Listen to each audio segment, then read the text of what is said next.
Pendant des décennies, il existait un schéma très simple. Faire des études, décrocher un bon emploi, acheter une maison le plus tôt possible et attendre la retraite. C'était la recette du succès. Et elle a parfaitement fonctionné pour la génération de nos parents. Mais aujourd'hui, ceux qui essaient de suivre exactement ce modèle ont souvent une impression étrange. Malgré tous leurs efforts, cela ne marche pas. Salaire qui stagne, immobilier inaccessible, diplôme dévalorisé, instabilité professionnelle, etc. Quelque chose ne colle plus. Ce n'est pas vous le problème, c'est le monde qui a changé, et les règles du jeu avec lui. Dans cette vidéo, on va voir ensemble pourquoi les anciens repères ne sont plus adaptés, et surtout quelles sont les nouvelles stratégies concrètes à adopter pour construire votre liberté financière dans un monde où rien n'est garanti, mais où tout est encore possible. Avant de commencer, je vous rappelle que j'ai mis à votre disposition des ressources gratuites pour vous aider à mieux gérer vos finances personnelles et commencer à investir, avec un tableau de gestion de votre budget personnel, une liste des meilleurs ETF pour investir sur PEA et encore plein d'autres documents. Vous pouvez les télécharger gratuitement dans la description de la vidéo, il vous suffit de renseigner votre adresse mail. Il faut le reconnaître, nos parents ont grandi dans un contexte économique bien plus favorable que celui d'aujourd'hui. De l'après-guerre jusqu'aux années 90, tout semblait plus accessible. Le plein emploi n'était pas une utopie, l'inflation existait bien sûr, mais les salaires suivaient. Les études étaient peu coûteuses, souvent gratuites, et le logement était abordable, même dans les grandes villes. À cette époque, acheter une maison représentait environ 2 à 3 années de revenus pour un couple. Aujourd'hui, comptez plutôt 10 à 15 ans, surtout dans les grandes villes. Autre différence majeure, un seul salaire suffisait souvent à faire vivre toute une famille. La retraite, elle, était garantie par un système solide, absolument pas remis en cause. La stabilité de l'emploi était la norme, on pouvait faire toute sa carrière dans une seule entreprise, grimper les échelons petit à petit et finir avec une belle prime de départ. C'était un monde où la fidélité et la patience étaient récompensées. Ce modèle a bien fonctionné, mais il était basé sur un contexte unique. Forte croissance, baby-boom, plein emploi et un État-providence puissant. Aujourd'hui, cette réalité n'existe plus. Et vouloir le reproduire, sans prendre en compte les nouvelles réalités, va vous mener à de grandes désillusions. Le problème, ce n'est pas que vous n'êtes pas assez motivé ou pas assez compétent. Le problème, c'est que le monde dans lequel nous évoluons a changé du tout au tout. Et ce changement est structurel. Premièrement, l'immobilier est devenu hors de prix. Dans certaines villes comme Paris, Lyon ou Bordeaux, les prix au mètre carré ont doublé en 10 ou 15 ans. Même avec un bon salaire, il faut désormais s'endetter sur 25 ans pour espérer devenir propriétaire, souvent en s'éloignant des centres-villes. Deuxièmement, le marché de l'emploi s'est précarisé. Les CDI sont plus difficiles à obtenir et ne protègent plus autant qu'avant. Il y a de plus en plus de stages et de CDD à rallonge. La stabilité professionnelle n'est plus la norme. Et même en CDI, peu d'entreprises offrent aujourd'hui une vraie progression salariale ou des perspectives sur 20 ans. Troisièmement, les études ont perdu en pouvoir différenciateur. Là où un simple Bac+2 garantissait un bon poste dans les années 80, aujourd'hui même un Bac+5 ne protège plus du chômage. Sans parler des dépenses liées à la vie étudiante, logement, transport ou frais annexes. Enfin, il y a une pression constante à consommer, alimentée par les réseaux sociaux. Chaque jour, vous êtes exposé à des comparaisons permanentes avec des gens qui semblent toujours avoir plus. Cela crée une frustration constante et pousse souvent à vivre au-dessus de ses moyens. Conclusion, le monde a changé, les repères d'hier ne peuvent plus guider les décisions d'aujourd'hui. Pendant longtemps, on vous a répété les mêmes phrases. Trouve un bon CDI, achète ta résidence principale le plus tôt possible, reste fidèle à ton entreprise, fais des études et tu auras un bon job. Ce sont des conseils pleins de bon sens dans les années 80. Aujourd'hui, ils méritent d'être nuancés, voire remis en question. Par exemple, le CDI n'est plus ce qu'il était. Il protège moins, il évolue peu et surtout, il ne garantit plus la progression des revenus. En changeant régulièrement d'entreprise, tous les 3 à 5 ans par exemple, on augmente souvent ses revenus beaucoup plus rapidement qu'en restant fidèle. Dans certains secteurs, l'alternance de mission ou le freelance sont même devenus la norme. Autre exemple de règle ancienne, achète une maison dès que possible. Acheter trop tôt peut vous enfermer. Une résidence principale vous immobilise financièrement et géographiquement.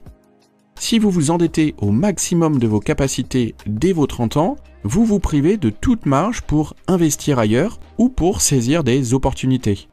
Sans parler des coûts cachés. Travaux, taxes foncières, entretien, charges de copropriété, etc. Fais des études et tu seras tranquille. Malheureusement, ce n'est plus automatique. Certaines filières sont saturées, d'autres très coûteuses pour des débouchés médiocres. La valeur d'un diplôme dépend aujourd'hui du secteur, de l'expérience acquise, du réseau et parfois tout simplement d'un bon timing. Sois loyal et tu seras récompensé. Ce raisonnement suppose que l'entreprise joue le même jeu que vous.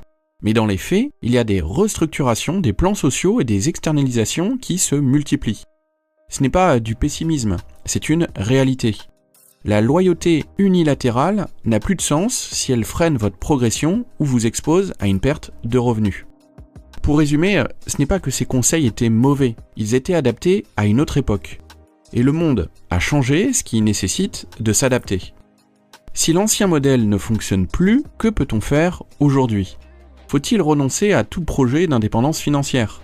Bien au contraire, le système actuel comporte aussi ses avantages. Accès simplifié au marché, nouvelles opportunités numériques et courtier moderne à la portée de tous. Voyons voir maintenant les bonnes stratégies à adopter pour tirer parti efficacement de ces nouveaux avantages. Première stratégie, investir tôt, même avec peu. C'est la grande force de notre époque. Investir est devenu accessible à tous. Ouvrir un PEA ou une assurance vie prend 15 minutes maximum en ligne. Acheter un ETF ou des parts de SCPI peut se faire avec 50 ou 100 euros. Pas besoin d'être riche pour démarrer. Et surtout, ce n'est pas le montant qui compte, c'est le temps. Grâce aux intérêts composés, investir 100 euros par mois à 25 ans peut générer bien plus que 300 euros par mois à 35 ans. Le plus important, c'est d'agir tôt et régulièrement, même avec des petites sommes. D'ailleurs, je vous rappelle que vous avez en description de cette vidéo les courtiers que j'utilise à titre personnel, que ce soit pour le PEA, le CTO ou même pour l'assurance vie. Si vous êtes intéressé pour y ouvrir un compte, vous avez les liens en description de cette vidéo. Deuxième stratégie, multiplier les sources de revenus. Ne plus dépendre d'un seul revenu, c'est aujourd'hui une forme de protection. Freelance à côté du salariat, micro-entreprise, revenus passifs, vente en ligne, immobilier locatif, les options sont nombreuses. Ce n'est pas une injonction à travailler 80 heures par semaine, mais une stratégie de sécurité. Une source de revenus qui tombe ne fait pas s'effondrer votre vie entière. Et avec les bons outils, certaines sources deviennent semi-passives avec le temps. Troisième stratégie, louer intelligemment et investir la différence. Acheter sa résidence principale n'est pas toujours rentable. Entre les intérêts d'emprunt, les frais de notaire, la fiscalité locale et les charges, la rentabilité réelle d'une résidence principale peut être très faible, surtout si vous revendez trop tôt. Louer dans une ville chère, tout en investissant ailleurs, bourse ou immobilier locatif en province par exemple, peut vous permettre de mieux faire travailler votre argent. Ce n'est pas une honte de ne pas être propriétaire à 35 ans, c'est parfois une stratégie bien plus performante. Quatrième stratégie, prioriser la flexibilité à la loyauté. Votre employabilité est votre vrai capital. Restez ouvert aux opportunités, aux reconversions ou aux formations.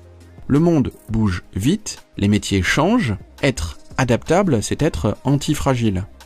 Changer de poste, d'entreprise ou même de statut, en passant du salariat à l'indépendant par exemple, peut débloquer des revenus bien supérieurs. Ce n'est pas trahir son entreprise, c'est faire passer votre sécurité et votre progression avant tout. Cinquième et dernière stratégie à adopter, maîtriser son style de vie. C'est probablement le levier le plus sous-estimé. Gagner plus, c'est bien, garder une partie de ce plus, c'est essentiel. Chaque augmentation de salaire ne doit pas se transformer automatiquement en voiture neuve, vacances plus chères ou loyer plus élevé. Résister à cette montée du niveau de vie permet d'investir davantage, plus vite. Un exemple simple, si à chaque augmentation vous investissez 50% de l'écart, vous construisez un patrimoine solide sans vous priver. En un mot, vous devez essayer de vivre en dessous de vos moyens.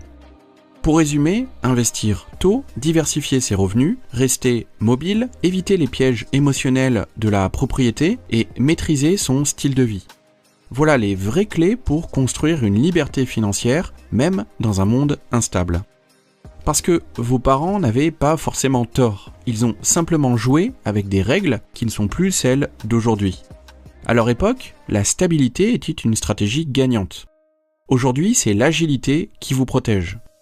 Le monde est plus complexe, mais aussi beaucoup plus riche en opportunités qu'à leur époque. Grâce à la technologie, à la facilité d'accès aux marchés financiers et à la montée en puissance de l'investissement individuel, vous avez des leviers puissants entre les mains. L'enjeu, ce n'est pas de reproduire un modèle dépassé, c'est de construire le vôtre dans le monde d'aujourd'hui. Et si vous apprenez à naviguer dans ce nouveau monde, vous avez toutes les cartes pour réussir. Voilà, je vous rappelle que vous avez en description de cette vidéo des ressources gratuites pour vous aider à mieux gérer vos finances personnelles et commencer à investir. Et vous avez également des liens vers les courtiers que j'utilise à titre personnel. J'espère que vous avez apprécié cette vidéo. Si c'est le cas, n'hésitez pas à mettre un pouce bleu et à vous abonner. Et dites-moi en commentaire si vous êtes d'accord ou non avec ma vision du monde. En attendant, je vous souhaite à tous plein de réussite dans vos investissements. À bientôt, ciao!